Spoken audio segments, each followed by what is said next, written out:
是因為他的大腦構造真的跟我們一般人不太一樣。科學家們決定做一件超酷的事情，就是直接打開來看看 Honnold 的大腦，幾乎一片死寂耶。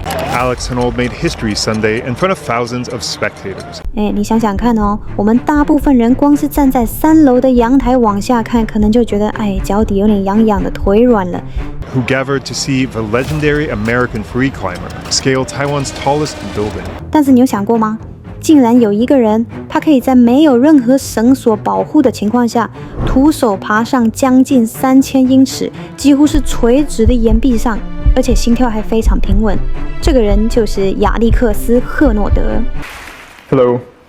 很多人都說他是史上最偉大的徒手攀岩家，但你知道嗎？他之所以能這麼冷靜，並不是因為他膽子特別大，而是因為他的大腦構造真的跟我們一般人不太一樣。歡迎來到傳奇書籤，我是你的主持人阿水。今天我們就一起來解開亞歷克斯·霍諾德的大腦之謎，來看看他為什麼好像真的不怕死。好，所以這位不斷在挑戰死亡極限的攀岩家，他的傳奇到底是怎麼來的？哇，你看啊，從2008年開始，這個人的名字基本上就跟不可能這3個字畫上等號了。他先是徒手，也就是完全沒繩子，攻克了西安國家公園的月光拱壁，然後到了2012年更誇張，不到19個小時就完成了優勝美地的3冠王連攀，而真正讓他一戰封神的。In June 2017, Alex Honnold embarked on one of the most daring feats in human history, climbing all 3,200 feet of El Capitan without the use of any safety gear. 就是在2017年，他成為了人類歷史上第一個在沒有任何安全措施下徒手爬完酋長岩的人。最有趣的是什麼？你知道嗎？每次他完成這些在我們看來根本是驚天動地的事情之後，他總是很淡定地說：“這沒什麼大不了的了。” I think this is why your friends call you Alex No Big Deal. 所以大家就給他取了一個綽號，叫做 Alex No Big Deal Honnold。他這種態度反而讓他那種無所畏懼的形象變得更神秘了。不過問題就來了哦，這個世界上真的有人天生就不會害怕嗎？還是說，在他這種看似瘋狂的行為背後，其實藏着一些我們不知道的秘密？為了找出答案，科學家們決定做一件超酷的事情，就是直接打開來看看。不是是直接用科學儀器來窺探亞歷克斯的大腦，看看裡面到底有什麼玄機。OK， 在我們開始看他的大腦之前，先來個小科普。在我們的大腦深處有一個小小的像杏仁一樣的結構，叫做杏仁核。你可以把它想象成是大腦的警報系統，只要偵測到任何危險或危險，它就會立刻響起，讓我們感覺到害怕、焦慮，然後身體就會準備好看是要打還是要跑。好了，接下來這張圖就是解開謎題的關鍵。科學家讓 Honnold 躺進核磁共振儀器裡，然後給他看一大堆很恐怖、很血腥的圖片。你看哦，左邊這張是一般人的大腦反應，那個杏仁核立刻就被點亮了，警報聲大作。但你再看看右邊 ，Honnold 的大腦，幾乎一片死寂耶。這不是說他的杏仁核壞掉了哦，而是說他那個恐懼的開關需要超級強的刺激才有可能被打開。Turns out he has quite an unusual brain in terms of his ability to handle anxiety, but he also maximized what he could do with his brain. He had this gift, but he trained it and trained it. 不過一個天生就比較冷靜的大腦，其實也只是故事的一半而已。霍諾德真正厲害的是，他有一套完整的秘密武器來對抗恐懼。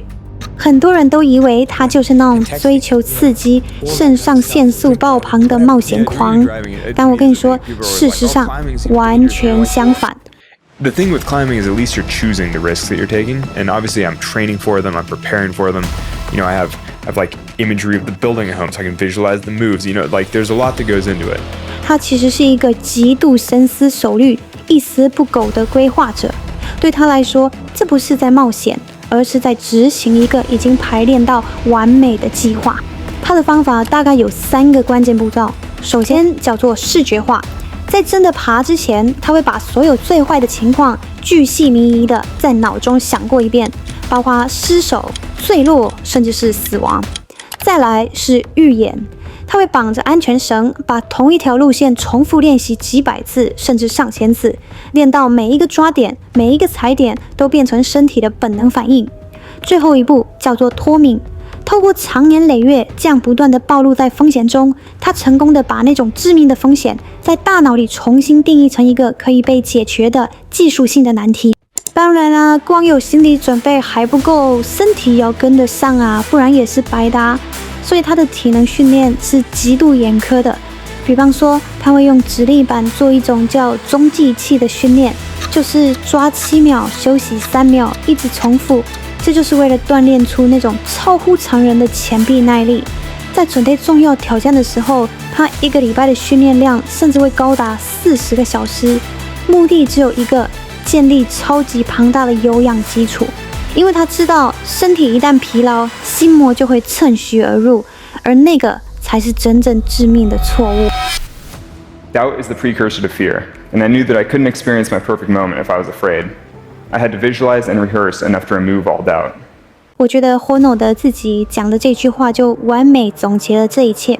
他說：“我會把一件可怕的事情不斷地思考練習，直到它不再讓我感到害怕為止。”你看，他不是在壓抑恐懼，他是透過萬全的準備，把恐懼徹底拆解掉。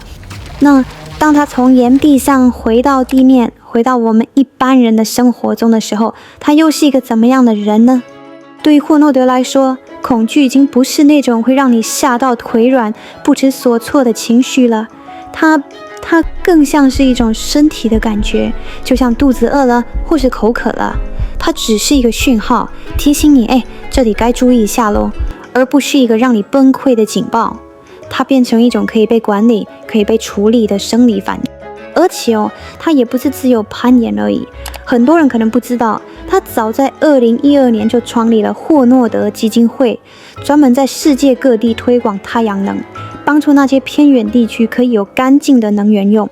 他一直相信，為這個世界做一些有用的事才是真正重要的，所以他希望我們從他的攀登中看到的，並不是去模仿那些危險的行為，千萬不要啊，而是一個提醒，我們的時間都是有限的，所以我們應該要用自己覺得最有意義的方式去把它活出來。所以最後，這留給我們自己一個問題去思考：如果連對死亡這麼巨大的恐懼都可以透過練習和準備來克服，那麼在我們自己的生活當中，又有什麼事情是我們一直因為害怕而遲遲不敢去嘗試的呢？今天的分享就到這裡。如果你也覺得霍諾德的故事很有啟發，請幫我按個喜歡，這對我有很大的幫助。也別忘了訂閱傳奇書籤，並開啟小鈴鐺。我們下次見。